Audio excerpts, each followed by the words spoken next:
हद हो गई यार, बिना पिन कोड बिना पासकोड के ही बैंक अकाउंट से पैसा कट लिया होस्टिंगर वालों ने। नमस्कार दोस्तों, welcome back to the channel. स्वागत है एक नई वीडियो में। तो दोस्तों आज के इस वीडियो में मैं आपको बताऊंगा किस तरीके से आप डोमेन ट्रांसफर कर सकते हो होस्टिंगर से GoDaddy में। ये डोमेन फिलहाल होस्टिंगर पे होस्टेड है और यहाँ पे रिन्यू करने में जितना पैसा लग रहा है उतना ही पैसा ट्रांसफर करने में भी लग रहा है GoDaddy पे। तो फिर मैं क्यों ट्रांसफर कर रहा हूँ? हुआ यूं भाई, 1 जनवरी 2026 को होस्टिंगर वाले ने विदाउट पिन ATM पिन का ही मेरा कार्ड से पैसा काट लिया 1000 रुपया। इस तरीके से 3 बार पैसा काटा 3000 के ऊपर एक ही डोमेन को रिन्यू करने में। और उसके बाद मैं जब वेट कर रहा हूँ इसका रिफंड आ जाए, रिफंड भी नहीं आ रहा है और डोमेन भी रिन्यू नहीं हुआ। तो इसीलिए मैं सोचा इनसे पीछा छोड़ाना ही पड़ेगा और डोमेन यहाँ से हटा के दूसरा जगह लेके जाना पड़ेगा। तो इसीलिए आप होस्टिंगर में कोई भी प्रोडक्ट खरीदने के समय कार्ड या फिर जो भी पेमेंट गेटवे से पेमेंट करोगे, पेमेंट गेटवे मेथड को डिलीट करना है वहाँ से। कि इस तरीके का घटनाएं हुई थी, बाद में मैंने कार्ड भी वहाँ से डिलीट कर दिया, रिमूव कर दिया। इनके पास अभी डोमेन रखना ही नहीं है। मैं होस्टिंगर पे लॉगिन कर चुका हूँ और यहाँ पे ये वाली सेक्शन पे डोमेन दिख रहा है आपको। तो दोनों में से एक को मैं अभी यहाँ से ट्रांसफर करने वाला हूँ GoDaddy पे। GoDaddy पे भी मेरा एक अकाउंट है क्योंकि मैं काफ़ी सालों से ये सब यूज़ कर रहा हूँ ना। तो मेरा दोनों तीनों और भी मतलब अलग अलग जगह में भी है, बट GoDaddy में भी है। GoDaddy पे भी मैं साइनिंग किया हुआ है यहाँ पर भी। तो यहाँ पे मेरा प्रोफाइल है, तो मैंने दोनों जगह अकाउंट जो है लॉगिन कर लिया। तो सबसे पहले यहाँ पर 2 डोमेन में से ये वाला जो डोमेन है आपको यहाँ पे दिख रहा है मैनेज और रिन्यू। तो रिन्यू तो मुझे करना नहीं है, तो मुझे मैनेज करना है। अभी यहाँ पे 3 डॉट दिखेगा तो यहाँ पे मैं क्लिक करूँगा। यहाँ पे क्लिक करते यहाँ पे एक ऑप्शन मिलेगा एडिट DNS जोन।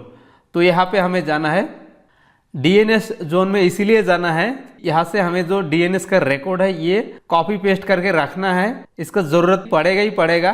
तो जैसे DNS सेक्शन में आएंगे, सबसे पहले ये CNAME वाला जो रिकॉर्ड है इसको आपको कॉपी करना है। आप कॉपी कैसे करोगे? कॉपी करने का 2 ऑप्शन है। इस तरीके से आप कॉपी करके नोटपैड में रख सकते हो। मैं आपको दिखा देता हूँ, मैंने ऑलरेडी कर लिया समय बचाने के लिए। तो यहाँ पे देख लो, ये पहला वाला CNAME वाला जो है करके रखा हूँ। आप इसका स्क्रीनशॉट ले सकते हो। नीचे आके यहाँ पे 1 2 3 4 5 ये 5 रिकॉर्ड बहुत ही इंपॉर्टेंट है।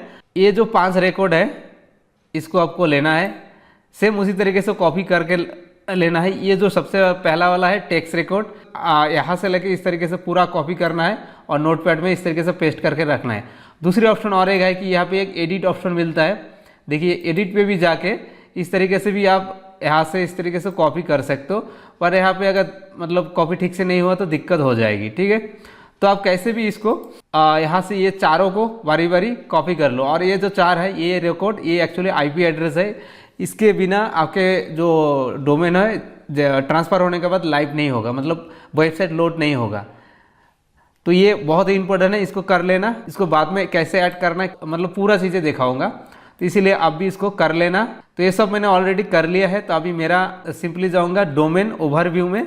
आप डोमेन ओवरव्यू में यहाँ पे हमने आ चुके हैं। तो अभी फिलहाल मैं चलता हूँ GoDaddy में। तो मैं ये वाले दूसरा ब्राउज़र में GoDaddy में साइन इन किया हूँ। तो अभी GoDaddy पे आने के बाद मैं यहाँ पे जाऊँगा 3 लाइन पे, यहाँ पे जाऊँगा डोमेन पे, यहाँ पे चले जाऊँगा डोमेन ट्रांसफ़र में। और जो भी डोमेन मैं ट्रांसफ़र करना चाहता हूँ इसको यहाँ पे टाइप करूँगा और सर्च करूँगा। ट्रांसफ़र योर डोमेन में यहाँ पे क्लिक करेंगे। तो अभी ये बता रहा है कि ये जो डोमेन है ये 899 रुपीज़ मतलब 900 रुपीज़ लगेगा प्लस टैक्स आएगा, यानी कि ये 1100 और समथिंग चला जाएगा टोटल। तो यहाँ पे 2 स्टेप सबसे पहले करना है। तो यहाँ पे देख रहा है domain unlock the domain and get authorization code. तो ये अनलॉक कहाँ पर करना होगा, यहाँ पे इंस्ट्रक्शन भी दिया हुआ है और ऑथराइजेशन कोड कहाँ मिलेगा वो भी आपको मैं आगे बताता हूँ। तो पूरा ध्यान से चीज़ों को देखो। जाएंगे अगेन इसमें होस्टिंगर पे, डोमेन ओवरव्यू में नीचे आ जाएंगे। यहाँ पे मेरा डोमेन सिलेक्ट है, अनलॉक डोमेन। यहाँ पे लिखा है डोमेन लॉक, मतलब ये लॉक किया हुआ है, इसको अनलॉक करना पड़ेगा। और गेट ऑथराइजेशन कोड, ये ऑथराइजेशन कोड यहाँ से मिलेगा, मतलब इसको ऑफ करना है। तो यहाँ पे जैसे क्लिक करोगे तो बता रहा है अनलॉक योर डोमेन में allow change to it including transfer it to another provider. Okay, unlock में क्लिक करेंगे और ये डोमेन अनलॉक हो गया है। आप गेट ऑथराइजेशन कोड वाला जो जगह है यहाँ पे नीचे ही यहाँ पे क्लिक करेंगे। यहाँ पे क्लिक करते ही यहाँ पे इस तरीके के कुछ कोड आपको दिखेगा। ये बहुत ही इंपॉर्टेंट है, इसके बिना नहीं होगा। तो इसको यहाँ पे कॉपी में क्लिक करके एक काम करता हूँ, नोटपैड में भी कोई पे रख देता हूँ। हालांकि अभी यूज़ करेंगे, कोई दिक्कत नहीं है, पर अभी चले जाते हैं होस्टिंगर से अगेन वापस GoDaddy पे। तो GoDaddy पे आने के बाद अभी डोमेन तो हमने अनलॉक कर दिया, तो यहाँ पे एक बार रिफ्रेश स्टेटस में क्लिक करेंगे। तो अभी यहाँ पे ऑथराइजेशन कोड जो हमने कॉपी किया यहाँ पे पेस्ट कर देंगे Ctrl V करके, और अभी कंटिन्यू पे क्लिक करेंगे। यहाँ पे ये बता रहा है कि डोमेन प्रोटेक्शन के लिए आप 399 और रुपया देके कुछ खरीद लो, तो हमें यहाँ पे कुछ नहीं चाहिए, इसको नो थैंक्स कर देंगे और आगे बढ़ेंगे। तो यहाँ पे बता रहा है प्रोटेक्ट योर ब्रांड वगैरह वगैरह, तो हमें नहीं लेना है, हम करेंगे कंटिन्यू विदाउट बंडल। तो यहाँ पे 1 साल के लिए दिखा रहा है इतना रुपया लगेगा। तो रेडी फॉर चेकआउट में क्लिक करेंगे तो देखिए 1060 रुपया 62 पैसा। आप अगर पहली बार करेंगे तो आपको ये सब चीज़ें भरना पड़ेगा, आपके एड्रेस, पिन कोड, नाम, ये सब चीज़ें। तो इसलिए मैं आपको बता रहा हूँ, आप पहले एक प्रोफाइल क्रिएट कर लेना। प्रोफाइल क्रिएट करके ये सारा आपके बिलिंग एड्रेस, मोबाइल नंबर सब मतलब डाल लेना, तो ईजी रहता है चीज़ें। तो यहाँ पे थोड़ा सा मैं नीचे आ जाता हूँ। तो यहाँ पे पेमेंट का बहुत सारा ऑप्शन है, credit card, debit card, net banking, UPI, card number वगैरह सब कुछ है। तो मैं यहाँ पे अभी डेबिट कार्ड से पेमेंट करूँगा, तो डेबिट कार्ड में क्लिक करता हूँ। यहाँ पे कार्ड के डिटेल डाल देंगे, जैसे कार्ड नंबर, कार्ड के एक्सपायरी डेट, मतलब CVV, उसके बाद सेव पेमेंट टोकनाइज करके क्लिक करेंगे। हाँ, यहाँ पे एक चीज़ बता रहा हूँ, UPI मत करना है। UPI में ना वो ऑटो पेमेंट होने का चांसेस रहता है।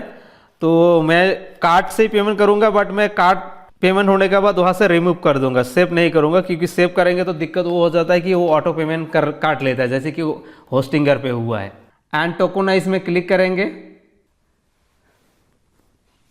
और गो टू माई अकाउंट में जाते हैं और हमें वहाँ पे अभी प्रोडक्ट दिखाएगा। तो हमारा डोमेन यहाँ पे ऐड हो चुका है, ईमेल भी आ चुका है होस्टिंगर से।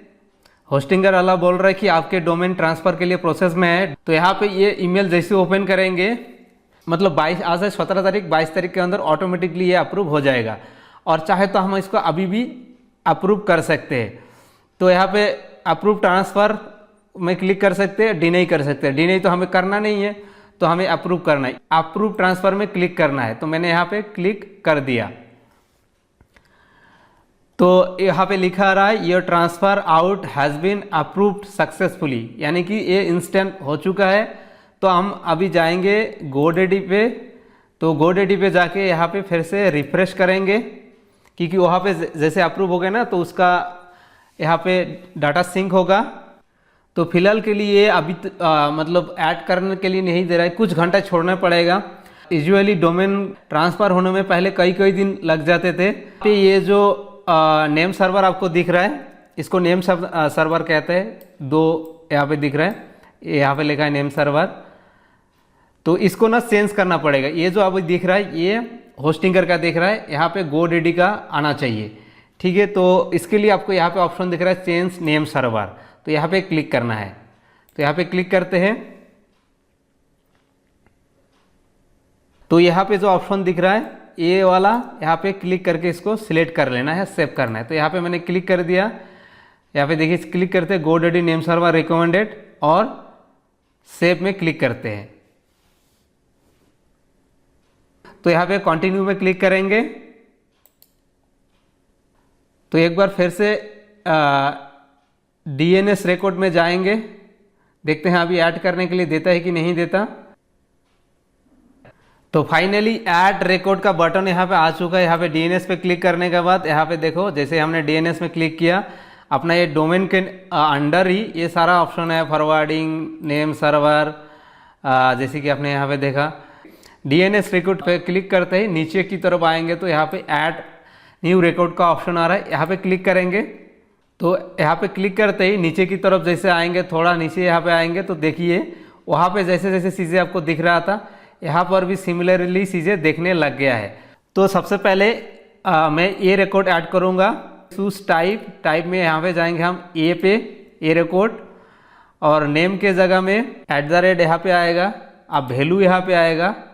अब वैल्यू क्या है, सबसे पहले ये वाला वैल्यू ऐड करेंगे 3821 लास्ट। इसको सबसे पहले यहाँ से कॉपी करेंगे और यहाँ पे जाके Ctrl V करके पेस्ट करेंगे और टाइमिंग यहाँ पे क्या है अपना, टाइमिंग 14400 सेम यहाँ पे डालेंगे। कस्टम में जाएंगे, कस्टम में जाने के बाद 14400, अब नीचे आके इसको सेव करेंगे। यहाँ पे सेव बटन दिखेगा, सेव में क्लिक करेंगे। अपडेट डीएनएस का पहला ए रिकॉर्ड ऐड हो चुका है, एक सक्सेस हो चुका है, देखो यहाँ पे। अब फिर से यहाँ पे क्लिक करेंगे ऐड रिकॉर्ड में, इस तरीके से 4 बार करना है, 4 ए रिकॉर्ड है। फिर नीचे आएंगे, फिर ए चूज़ करेंगे, सबसे ऊपर ए चूज़ करेंगे। यहाँ पे सेम ऐसा ही @ टाइप कर देंगे। @ टाइप करेंगे, ये वैल्यू अलग रहेगा। तो ये वैल्यू क्या है, ये वैल्यू है ये वाली। तो इसको यहाँ से कॉपी करेंगे, टाइम सेम ही रहेगा। Ctrl V करके पेस्ट कर देंगे। यहाँ पे जाएंगे, कस्टम पे जाएंगे, 14400 टाइप करेंगे, सेव करेंगे। तो इसी तरीके से रिपीट करके चारों की चारों सबसे पहले ऐड कर लेते हैं। उसके अलावा भी ऐड करना पड़ेगा, तो मैं फटाफट से बाकी 2 कर लेता हूँ, क्योंकि मैंने आपको 2 करके देखा है। इसी तरीके से ऐड करना है। तो देख लो, ये 1 हो गया, 2 हो गया, 3 हो गया, 4। ऐड रिकॉर्ड पे और फिर नीचे आएंगे, यहाँ पे चूज पे जाएंगे। इस बार हमें चूज करना है TXT टेक्स्ट, ये वाली ऑप्शन, ये वाली ऑप्शन सिलेक्ट करेंगे। तो इस बार @ टाइप करेंगे और यहाँ पे पूरा जो टैग है वो अभी पेस्ट करना पड़ेगा। तो यहाँ पे नोटपैड में जाएंगे, ये जो है पूरा यहाँ से लेके यहाँ तक, इसको हम कॉपी करेंगे, यहाँ पे पेस्ट कर देंगे Ctrl V करके। और टाइमिंग के जगह में कस्टम में जाएंगे और सेव कर देंगे।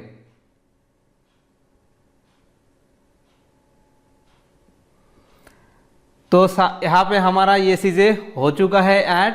ये भी ऐड करना चाहिए था। तो भाई यहाँ पे सीनेम ऑलरेडी ऐड हो चुका है, तो ऐड करने का ज़रूरत नहीं है, सेम ही रहता है। तो भाई जैसे कि यहाँ पे देख पा रहे हो, सारे डेटा बराबर तरीके से अपडेट हो चुका है। मतलब हमने उस दिन ही, पहला दिन में ही कर दिया था, परचेज जिस दिन के उस दिन में ही ऐड कर दिया था। ये रिकॉर्ड 4 देख पा रहे हो यहाँ पे। और यहाँ पे नीचे भी नेम सर्वर तो उसी दिन अपडेट हो चुका था। नेम सर्वर हमें अपडेट करना होता है, वहाँ पे एडिट कुछ नहीं करना होता, ऑटोमेटिक हो जाता है। सभी जगह पे मैंने अभी कॉमन सी से कर दिया कि टाइम 14400 कर दिया। एकदम सब जगह में आप देख पाएंगे, जो जो एडिट कर सकते हैं सब जगह में कर दिया। चलो अभी वेबसाइट को लोड करते हैं, देखते हैं लोड होता है कि नहीं होता है। तो ये वेबसाइट लोड तो हो रहा है। ये वेबसाइट का लिंक आपको दिखा नहीं सकता, क्योंकि ये मेरा फुल कंट्रोल नहीं है इसमें। तो इस तरीके से काम करते हैं। और भाई सेम डे को तो अप्रूव हमने कर दिया था, बट सेम डे वेबसाइट चल नहीं रहा था और इसके लिए हमें 2 दिन का समय लगा।